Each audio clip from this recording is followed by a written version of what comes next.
adik-adik, selamat pagi semuanya. Nah, hari ini kita kembali lagi dalam sekolah minggu ya, dalam pelajaran yang ke-10. Puji Tuhan ya, tinggal 3 pelajaran lagi kita di triwulan ini. Oke, sekarang kita akan memulai sekolah minggu kita. Namun sebelumnya kita akan lipat tangan, tutup mata, dan juga berdoa. Mari kita berdoa bersama-sama ya. Bapa kami yang di surga, terima kasih untuk kesempatan pagi hari ini. Kami boleh bangun dari istirahat kami boleh bangun dari tidur kami. Dan pagi hari ini kami sudah siap Tuhan untuk belajar firman Tuhan bersama-sama. Kami akan memuji nama Tuhan bersama-sama. Dan biarlah Tuhan tuntun kami sehingga kami bisa mengerti apa yang ingin Tuhan sampaikan kepada kami. Dan kami bisa melakukannya dalam kehidupan kami sehari-hari. Kau berkati juga teman-teman kami yang saat ini belum bisa hadir bersama kami Tuhan. Mungkin mereka sudah sakit, biarlah Engkau Tuhan yang akan sembuhkan mereka. Mungkin ada di antara mereka yang lupa juga, biarlah Tuhan yang ingatkan mereka sehingga mereka bisa bersama-sama dengan kami untuk belajar firman Tuhan, bahkan juga memuji nama Tuhan. Terima kasih Bapa, hanya dalam nama Tuhan Yesus kami telah berdoa dan mengucap syukur. Amin. Oke, sekarang saatnya kita akan memuji nama Tuhan bersama-sama ya. Kita akan memuji nama Tuhan. Aku berani tampil beda.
Teman-teman, kita adalah generasi Yeremia.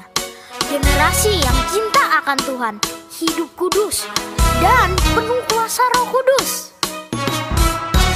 Benar, Tuhan mau kita jadi berkat di rumah, di sekolah, dan dimanapun kita berada. Biar seluruh hidup kita menyenangkan hatinya Tuhan.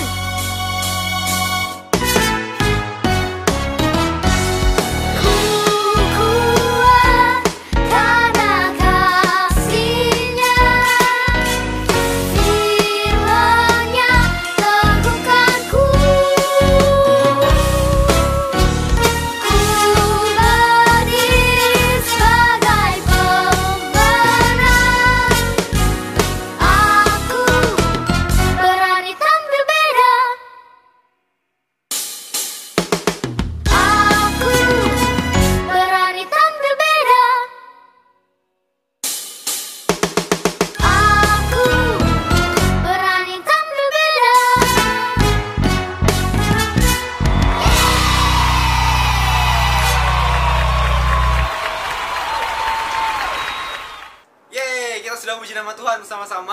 Aku berani tampil beda. Nah, hari ini kita akan ditemani oleh Tante Astri. Kita akan belajar bersama-sama firman Tuhan. Siapkan Alkitabnya ya, siapkan buku pelajarannya dan juga pulpennya. Kita akan belajar dengan konsentrasi ya. Kita mohon pimpinan Tuhan supaya bisa belajar dengan baik. Selamat belajar. Tante Astri, dipersilahkan. Shalom adik-adik. Selamat pagi semua. Apa kabarnya semua? Aku berharap kalian baik-baik saja dan tetap semangat belajar firman Tuhan. Oh iya, sebelumnya aku mau mengucapkan terima kasih buat Kak Andika ya, yang sudah membuka sekolah minggu kita, sudah berdoa, sudah bernyanyi bersama-sama. Tuhan berkati Kak Andika ya. Nah adik-adik, kita mau belajar firman Tuhan pagi hari ini.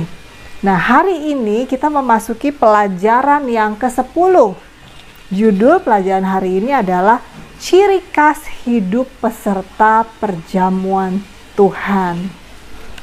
Nah, yuk kita mau buka firman Tuhan ya hari ini ya. Firman Tuhan diambil hari ini dari 1 Korintus 10 ayat 1 sampai dengan yang ke-33. Yuk kita siapin Alkitab kita mau buka dan mau baca sama-sama yuk. Adik-adik, sebelum kita memulai lebih dalam ya, kakak mau menjelaskan apa sih arti dari perjamuan Tuhan atau perjamuan kudus ya. Mungkin adik-adik tahu, seringkali gereja kita mengadakan upacara rutin, upacara perjamuan kudus. Ya, yang biasanya ada roti dan anggur yang disediakan. Apa sih arti dari perjamuan Tuhan itu? Nah, kita mau belajar ya. Arti kata dari perjamuan kudus adalah upacara perjamuan kudus, yaitu kita makan roti dan minum anggur yang diberikan sebagai peringatan kepada pengorbanan Tuhan Yesus di kayu salib. Kita diajak untuk mengingat kembali pengorbanan Tuhan Yesus di kayu salib yang menebus dosa-dosa kita.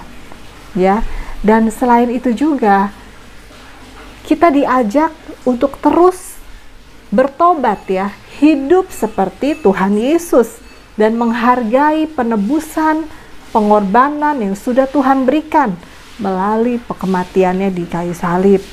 Dan kita harus hidup meneladani Tuhan Yesus adik-adik.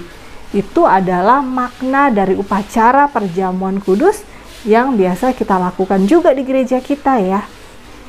Nah, kalau adik-adik bertanya, siapa yang boleh mengikuti upacara perjamuan kudus ya?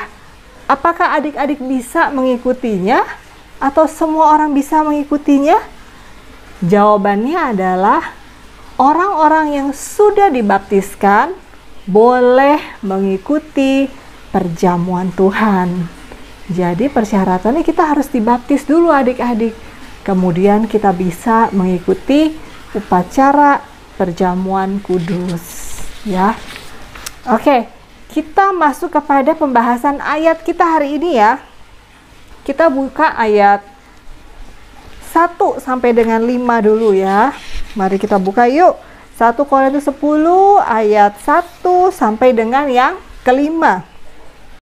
Adik-adik masih ingat nggak betapa Tuhan Yesus mengasihi bangsa Israel sehingga dia membebaskan bangsa Israel keluar dari penjajahan bangsa Mesir. Bangsa Israel yang bertahun-tahun lamanya, puluhan tahun lamanya berada di bawah penjajahan bangsa Mesir, bahkan mereka disiksa, didera, mereka nggak bisa melakukan apa-apa, bahkan banyak dari mereka yang mati dan tidak bisa melakukan apapun yang mereka mau karena mereka dijajah oleh bangsa Mesir. Tetapi karena Tuhan Yesus sayang sama bangsa Israel, maka bangsa Israel ini dikeluarkan dari bangsa Mesir. Tuhan mengutus siapa? Musa untuk memimpin bangsa Israel keluar dari bangsa Mesir. Masih ingat nggak apa mujizat yang Tuhan lakukan waktu itu adik-adik? Ya, laut terbelah menjadi 2, kemudian bangsa Israel berjalan di tengah-tengahnya dan Tuhan Yesus membebaskan mereka dari bangsa Mesir. Nggak hanya di situ adik-adik, kasih Tuhan Yesus sungguh besar bagi bangsa Israel. Setelah mereka keluar dari bangsa Mesir, mereka berjalan di padang gurun menuju tanah perjanjian. Walaupun mereka berjalan di padang gurun, Tuhan Yesus menunjukkan penyertaan-Nya bagi bangsa Israel. Apa saja buktinya? Pertama, Tuhan Yesus memberikan tiang api dan tiang awan. Jadi selama mereka berjalan, tiang api dan tiang awan itu menyertai mereka. Pada waktu malam, ada tiang api sehingga mereka nggak kedinginan. Pada waktu siang, ada tiang awan sehingga mereka tidak kepanasan. Tuhan Yesus begitu sayang dan melindungi mereka. Dan pada saat mereka lapar gimana adik-adik? Pada saat mereka haus, lapar, Apakah Tuhan Yesus membiarkan begitu saja? Tidak ya adik-adik ya. Tuhan Yesus menyediakan keperluan bangsa Israel pada waktu itu. Makanan, roti mana, burung puyuh, dan minuman, semua Tuhan cukupkan. Tuhan Yesus begitu mengasihi bangsa Israel. Dan Tuhan memelihara mereka sampai pada ke tanah perjanjian. Musa, Firaun sedang kesini dengan pasukannya. Bagaimana ini? Mereka datang menyerang kita. Percayalah, Tuhan mempunyai rencana.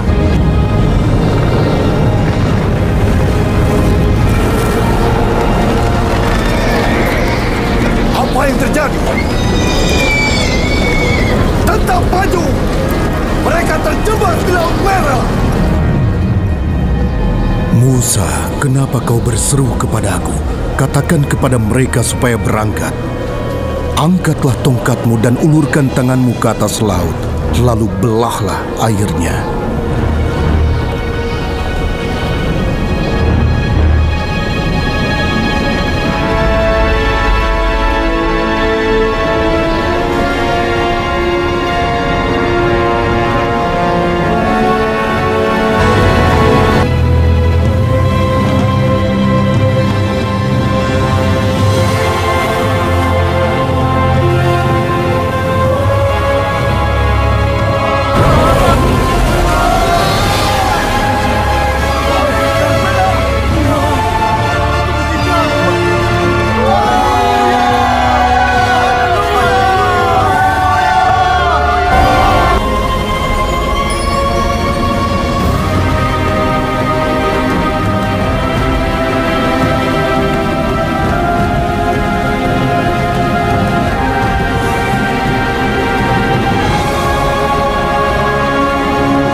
Perbuatan dewa apa lagi? Apa yang kalian tunggu? Kejar mereka!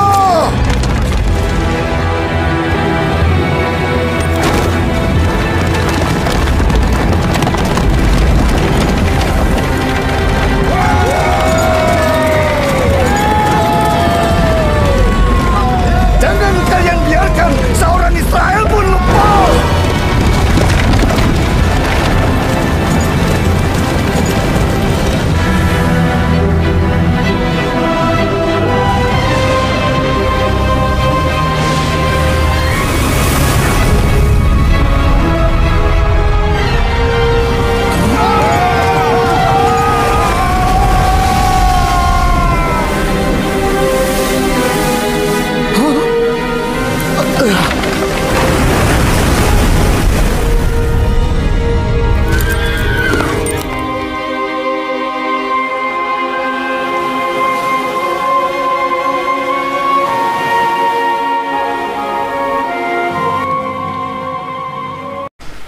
Ya.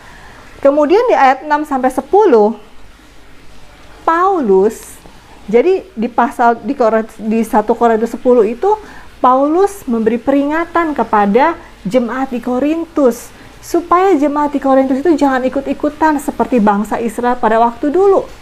Apa yang diperbuat bangsa Israel pada waktu dulu adik-adik? Pada saat Tuhan Yesus menyertai mereka dan mengasihi mereka, membebaskan mereka dari bangsa Mesir, menyertai mereka di padang gurun, bangsa Israel masih bersungut-sungut. Mereka melakukan banyak hal yang mendukakan hati Tuhan. Ya, mereka tidak bersyukur sama penyertaan Tuhan. Mereka marah, mereka tidak sabar, dan mereka banyak melakukan dosa. Nah, Paulus memperingatkan jemaat di Korintus untuk tidak melakukan dosa, tidak melakukan hal-hal yang dilakukan oleh bangsa Israel pada waktu itu. Di situ dibilang peringatan Paulus, yaitu pertama, jangan menyembah berhala, ya, seperti bangsa Israel pada waktu itu membuat patung lembu sapi dari emas dan mereka menyembah berhala. Yang kedua, jangan melakukan percabulan. Dan yang ketiga, jangan mencobai Tuhan dan jangan bersungut-sungut karena Tuhan Yesus nggak suka, karena Tuhan Yesus benar-benar mengasihi bangsa Israel. Ya. Nah, di ayat yang ke-11 dan 15, Paulus memberikan penjelasan kepada jemaat Korintus bahwa firman Tuhan menjelaskan di sini bahwa jemaat di Korintus jangan main-main terhadap dosa, terhadap kesenangan mereka, terhadap apa yang mereka inginkan di dunia ini. Mereka jangan main-main. Kenapa? Karena walaupun mereka menghadapi pencobaan, Tuhan Yesus selalu menyediakan pertolongan tepat pada waktunya. Dan pencobaan yang kita hadapi tidak melebihi kekuatan kita. Karena ada Tuhan Yesus yang menolong kita. Tuhan Yesus senantiasa menyertai kita. Dan yang kedua, yang paling ditekankan di sini bahwa ada hukuman yang menanti apabila kita berbuat dosa, apabila kita jauh dari Tuhan. Pasti ada hukuman Tuhan yang akan diberikan, yang pastinya nggak menyenangkan ya adik-adik ya. Itu yang Paulus coba peringatkan kepada jemaat di Korintus. Nah, bagaimana di ayat 16 dan 20? Ayat 16 dan 20 menjelaskan mengenai perjamuan Tuhan tadi adik-adik ya. Di perjamuan Tuhan itu ada dua elemen yang kita pakai, yaitu apa? Anggur dan roti ya. Dijelaskan di sini bahwa anggur itu melambangkan darah Yesus yang tercurah, pengorbanan Tuhan Yesus yang tercurah melalui kematiannya di kayu salib ya. Dia rela mengorbankan tubuhnya, segala sesuatu yang dia punya untuk menebus dosa kita. Darahnya tercurah untuk kita semua supaya kita bebas dari hukuman maut ya adik-adik ya. Jadi darah itu melambangkan pengorbanan Tuhan Yesus di kayu salib. Lalu dengan roti, di sini dijelaskan bahwa roti itu adalah tubuh Kristus adik-adik. Roti melambangkan tubuh Kristus. Di sini dibilang bahwa kita adalah bagian dari tubuh Kristus. Kita adalah satu dan kita adalah bagian dari tubuh Kristus. Ya. Di ayat 16 sampai 20 ini juga dijelaskan bahwa penyembahan berhala itu adalah melibatkan kerja roh-roh jahat adik-adik ya. Ya, ada keserakahan, ada ketamakan, ada hawa nafsu, di mana hal-hal itu sangat dibenci oleh Tuhan Yesus ya. Nah, kemudian ayat 21 sampai dengan 24, Paulus memperingatkan jemaat di Korintus supaya pada saat kita melakukan perjamuan Tuhan, kita tidak melakukan penyembahan kepada roh-roh jahat ya. Jadi pada saat kita melakukan perjamuan Tuhan, kita nggak bisa melakukan dosa lalu melakukan perjamuan Tuhan. Kenapa? Karena Allah adalah kudus. Allah itu tidak bisa bersatu dengan segala kecemaran dan kejahatan ya. Lalu bagaimana caranya kalau kita mau ikut perjamuan kudus ya? Di ayat 25 sampai dengan 33, Paulus juga menjelaskan bahwa Allah, Tuhan Yesus tidak mau kita berkompromi kepada dosa-dosa. Tuhan Yesus nggak mau kita berkompromi dengan dunia ini adik-adik. Dengan kecemaran, dengan dosa, dengan hawa nafsu kita, dengan bersungut-sungut, dengan kemarahan. Tuhan Yesus nggak mau kita berkompromi dengan dunia. Ya, Tuhan Yesus mau kita hidup kudus. Kenapa? Karena Allah kita adalah kudus.